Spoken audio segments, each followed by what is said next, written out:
Kemudian pola makan. Mengapa pola makan? Karena pola makan di sini sangat-sangat berpengaruh. Pola makan di sini menyangkut bagaimana dia makan. Kalau seseorang itu makannya, mungkin dari masih muda dia makannya kurang bergizi, memang dapat lihat kita makan banyak-banyak. Misalnya makan mie, indomie banyak-banyak. Tapi tahu nggak di dalam itu dia mengandung gizi atau tidak? Kalau gizinya bagus, pola makannya juga bagus, pola makan baik, istirahat, sore pagi. Berarti di sini gizinya terpenuhi. Untuk itu kalau orang dengan pola makan yang baik akan sangat membantu ke depannya membuat saat isolasi yaitu menghambat pola pikir.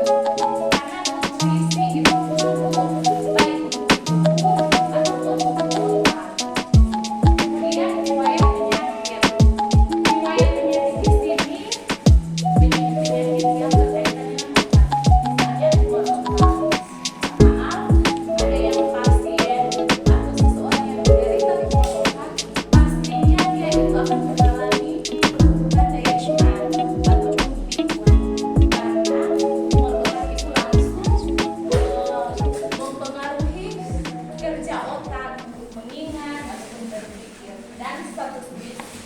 Status gizi itu bagaimana tanda dan gejala? Di sini yang pertama itu lupa dan kehilangan ingat.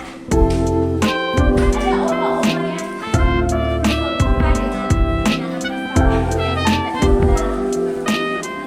Mantan yang terindah, kita Oma masih ingat, Oma PA kan ada berapa?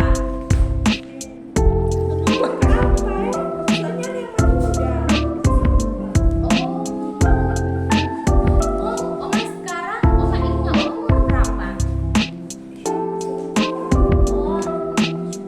Jadi Oma di sini minta maaf Oma sebab lupa-lupa kali. Berarti sedikit Pak. Tadi kan tadi ada bilang kok udah ingat yang kuat. Soalnya kita bukan guru, kita bukan tidak jaga mengasah otak. Oh iya, nanti sebentar Ade mau ajar ke Oma nih supaya ada itu olahraga otak. Oke. Di sini sulit juga untuk memecahkan masalah. Memecahkan masalah itu dia sulit berpikir. Misalnya ada dapat tanya sesuatu, dia susah sekali mencari apa di jawaban. Kemudian murung, ternyata yang murung-murung juga ada di faktor mengarang dia pikun-pikun. Karena mungkin ya murung di sini orang yang nyekonek, bagaimana tuh kurang perhatian murung itu. Lambat dalam mengenali sesuatu objek. Lambat, dia lupa itu sana mall atau gereja atau apa begitu misalnya. Kemudian sulit berkomunikasi. Itu karena dia lupa, dia bingung mau bilang apa. Sulit, artinya dia sulit berkomunikasi. Perubahan kepribadian dan tingkah laku. Seseorang kalau so pikun-pikun kan misalnya ada ini, so bukan omat sekarang ini so ada so lupa. Masing-masing. Jadi dia tahu pertama kan pada dasarnya kita ini mahasiswa, tapi dia lupa, dia pikir dia itu anak-anak, jadi bermainlah dengan anak-anak, padahal dia itu so dewasa lah, kan semakin dewasa. Kemudian suka mengulang-ulang kata, makan begitu. Bagaimana cara pencegahan dan perawatan demensia? Di sini di sini ada cara pencegahan dan perawatan demensia. Pertama, pertahankan pola makan yang sehat. Karena kalau dengan gizi yang seimbang, makan makanan yang sehat, misalnya ada nasi, ada lauk sedikit atau boleh lebih, sayur, buah. Kalau memang Oma suka minum susu atau memang perlu minum susu diabetasol, boleh lagi. Jadi pola makan itu setidaknya diusahakan yang seimbang, bisa memenuhi kebutuhan nutrisi. Kemudian tidak mengkonsumsi minuman keras. Buat opa-opa di sini tidak boleh mengkonsumsi minuman keras supaya otak itu berpikir terus dengan baik, tidak bergangguan. Kemudian melakukan kegiatan yang membuat mental sehat, ia sama dengan mengikuti kegiatan yang membuat mental sehat. Misalnya, pergilah cari teman, Oma ke teman bercerita, tuh pergi di gereja beribadah, pergi di masjid berdoa, pergi di tempat komunitas yang bisa membangun, orang beriman, ataupun sesuatu yang bisa berguna untuk diri. Kemudian olahraga. Olahraga, karena salah satu manfaat olahraga itu menghilangkan stres dan senam otak. Untuk senam otak, di sini yang media kami ini permainan halma. Jadi sebelum dijelaskan lebih lanjut mengenai permainan halma ini, kita akan jeda sejenak, regangkan otot-otot dan otak karena sebentar kita akan bermain.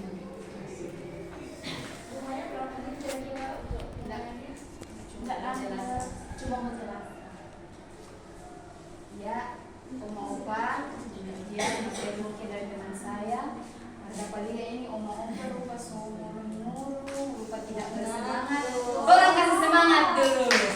Boleh? Tidak berdiri. Karena tadi materi yang teman saya bawakan mengenai demensia dan itu lupa-lupa ingat. Nah, untuk latihan yang saya bawakan ini, itu mau tes orang semua, baik orang yang muda-muda maupun Oma Opa punya daya ingat. Apakah orang masih boleh mengingat atau senyanda? Cuman sederhana di pergerakan. Jadi, mau kuliah memang di sini ya, Oma Opa. Berarti kalau yang dapat bikin gerakan, berarti semua ada tanda-tanda lupa-lupa itu. Ya, boleh kita kasih contoh dulu. Jadi latihannya seperti ini. Orang mau menghitung 1, 2, 3. Dan nanti setelah gerakan itu, nanti saya yang akan menentukan angka-angkanya. Dan Oma Opa sekalian mau bikin gerakan. Jadi kita kasih contoh. Hitungan 1, tangan ke atas. Hitungan kedua, tangan kiri di bawah, tangan kanan di atas. Hitungan ketiga, 2 tangan di bawah. Sudah? Jadi seperti ini contohnya. 1, 2, 3. Boleh?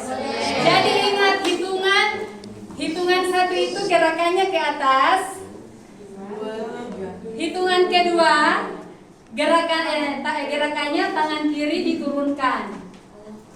Hitungan ketiga 2 tangan di bawah. Jadi kalau kita bilang 2 berarti gerakan 2.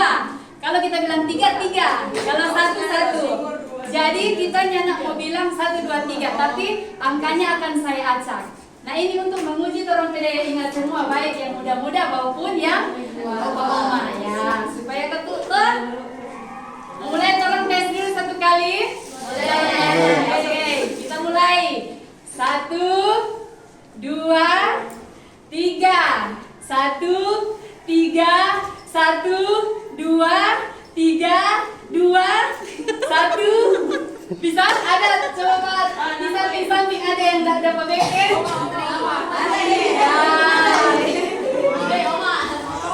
Jadi kita pantau dulu. Sudah selesai pada pergerakan? Yang mana? Jadi kalau siapa yang tidak dapat bikin ini mau, ya mungkin mau kasih genjaran tuh. Nah, lanjut. dari orang tiga. Ada sediakan media. Ini sih kalau mau dilihat dari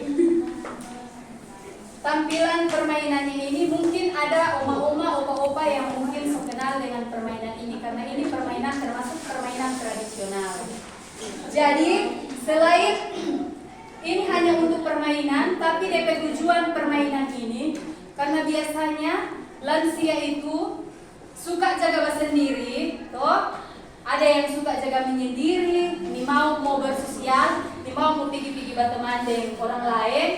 Nah, ini permainan ini orang tiga ambil sebagai media supaya katu dalam rumah itu oma biasa cuma di kamar sendiri, tapi ketika ada permainan ini boleh mau panggil orang, mau ajarkan keluarga, anak-anak, boleh mau bermain. Permainan ini dimainkan oleh 2 orang sampai 6 orang. Jadi itu oma-oma biasa cuma di kamar, boleh mau duduk kalau semua bermain ini kan suka kumpul satu keluarga. Soalnya anak mau bersering-sering di kamar, begitu. Jadi gampang untuk permainan ini, cuma mau sorong-sorong. Sorong-sorong satu langkah sih.